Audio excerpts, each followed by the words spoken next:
आई गई है।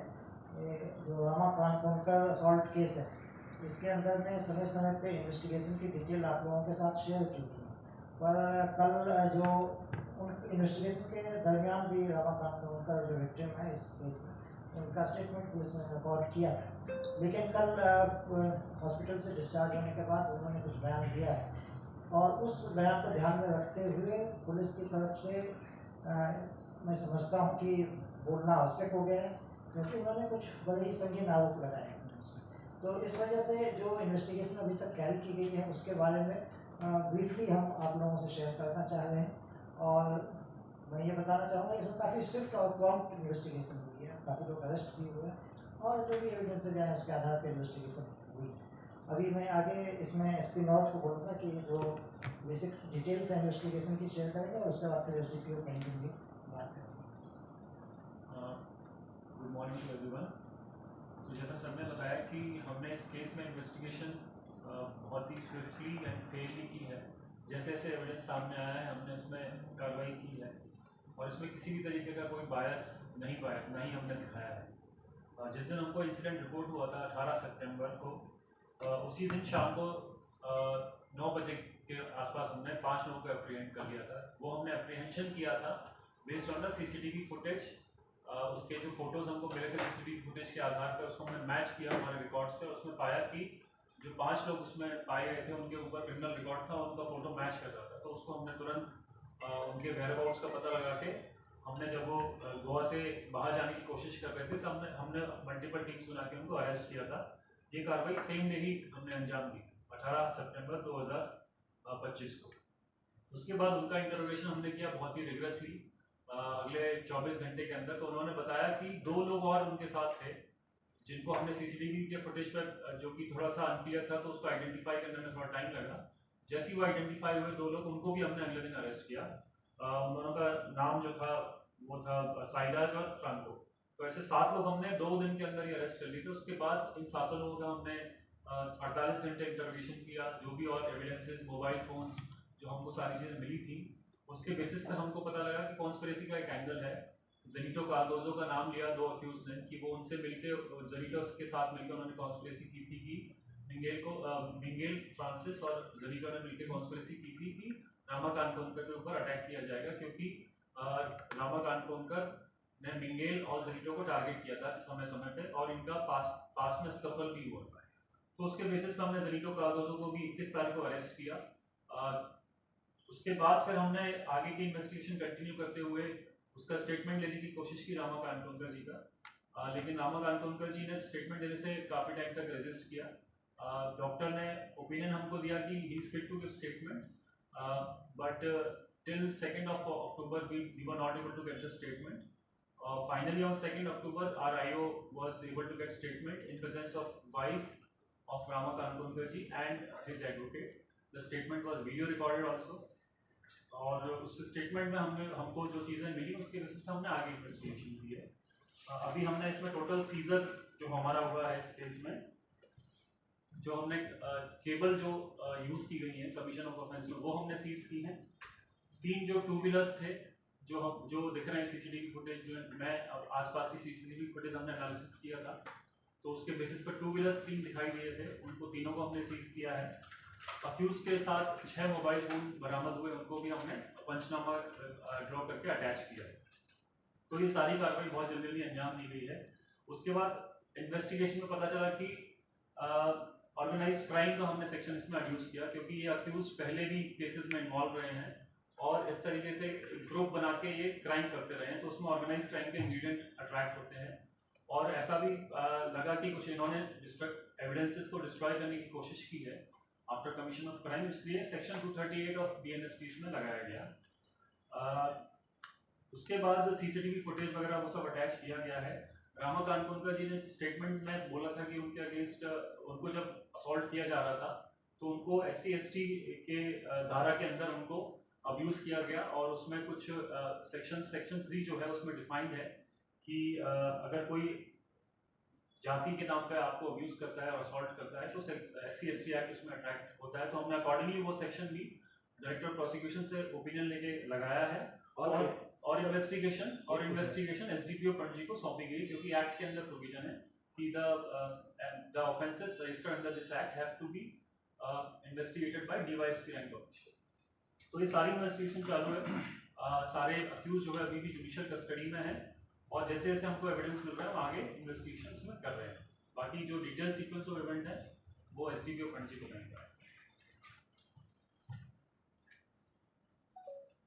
एक चीज़ और मैं इसमें बताना चाहता हूँ कि हमने इसमें इनको रामा कानकोनकर जी को हमने पुलिस की सिक्योरिटी दे रखी है, जो कि अभी भी डिस्चार्ज होने के बाद कंटिन्यू है, और ये दिखाता है कि हम लोग कितने कमिटेड हैं कि इस केस में जस्टिस हो, रामा कानकोनकर जी सेफ एंड सिक्योर फील करें, और जो भी इसमें लीगल एक्शन हो सकता है हमारी तरफ से वो हम ले रहे हैं।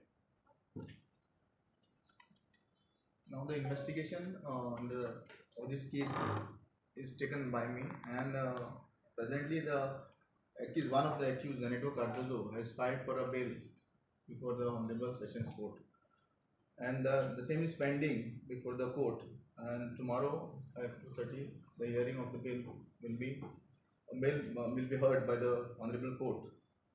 So we have opposed it, and investigation in this case is conducted or is being conducted on merits. So we will try all best to collect the evidence in this. Whatever comes in the evidence, we will collect the evidence and will place before the court.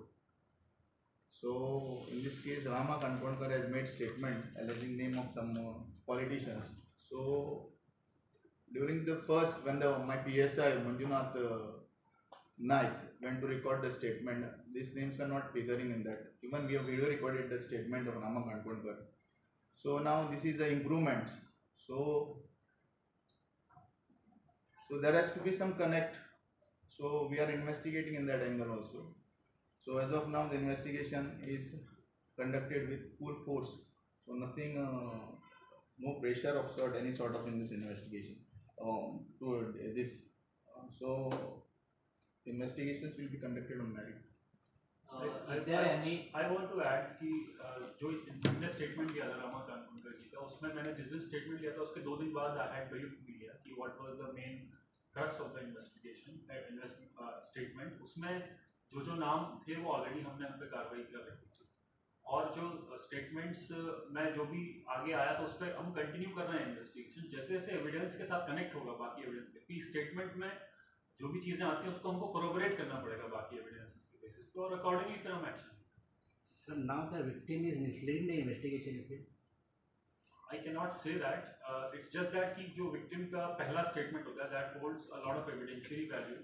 उसके बाद जो भी statement दिया जाता है that is sort of improvements. तो उसका evidentiary value थोड़ा सा weak होता है, तो मैं बस उस हिसाब से हम लोग investigation कर रहे हैं। Sir, atrocity जो एक्ट लगाया हुआ है, जो all 8 और specific एक्यूज के अगेंस्ट लगाए गए अभी सब पे है, क्योंकि conspiracy भी उसमें added है। अच्छा, सब पे अभी है।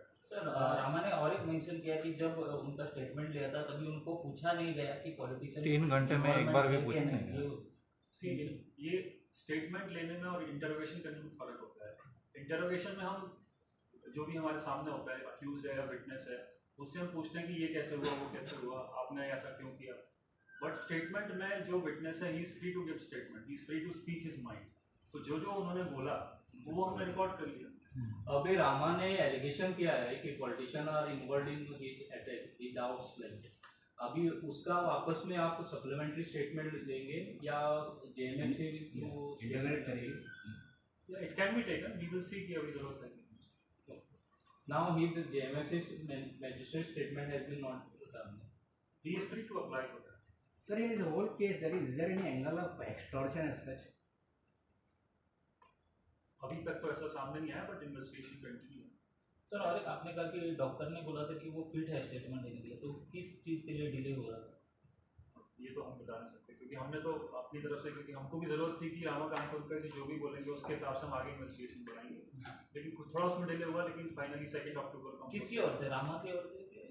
मैं आपको प्रोसेस समझा देता हूँ। तो हमारा आयु जब भी जाता है तो पहले मेडिकल ऑफिसर से ओपिनियन लेता है कि वेदर विटनेस और victim is fit to give statement. तो डॉक्टर ने ओपिनियन दिया कि is fit to give statement, तो there is a written requisition from our side, और उस रिक्वेशन पे नीचे डॉक्टर्स के रिमार्क है। हर दिन अलग अलग डॉक्टर को अलग अलग रिमार्क दिया उन्होंने।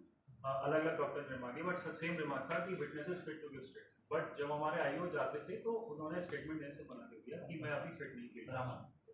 Sir, important question. So, will you keep updating us like this, or this is a special case? जब भी हमको ऐसा लगता है कि पुलिस की तरफ से कुछ अपडेट करने की जरूरत हो तो हम डेफिनेटली करते हैं। सर, ये रामा का स्टेटमेंट लिया था आपने पहले आयोग में, मंजुनाथ ने। जब स्टेटमेंट लेते हैं तो जो उधर कंप्लेनेंट का तो सिग्नेचर होना चाहिए स्टेटमेंट पे भी। नहीं, जरूरी नहीं है। ऐसा ही 161 स्टेटमेंट पे जरूरी नहीं है सिग्नेचर। जब कन्फेशन उनका लेते हैं उसमें कुछ सीजर होता है तब उसमें फिर सिग्नेचर किया जाता है।